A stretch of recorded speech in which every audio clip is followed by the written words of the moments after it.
দেশ নায়ক তারেক রহমানের নির্দেশে ঢাকা উপজেলার স্বচ্ছ রাজনীতিবিদ জনতা জনাব শাকিল আমাদের নির্দেশে আমাদের এই নিরন্তর ছুটে চলা, আপনাদের পাশে থাকা, তারই ধারাবাহিকতায় আজকের এই সপ্তাহব্যাপী অনুষ্ঠানের আমরা এটার উদ্বোধন ঘোষণা করব।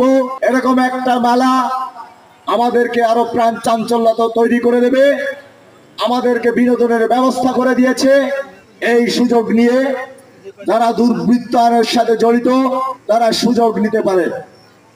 ব্যর্থহীন কণ্ঠে হুঁশিয়ার করে বলে দিতে চাই, যদি এই মেলা কোনোভাবেই প্রতিবন্ধকতা তৈরি করার চেষ্টা করে থাকে, জাতীয়তাবাদী ছাত্র দল, যুব দল, স্বেচ্ছাসেবক দল কিন্তু রুখে দেবে এবং তাকে প্রচলিত আইনের বিধান অনুযায়ী শাস্তির ব্যবস্থা করে দিতে হবে।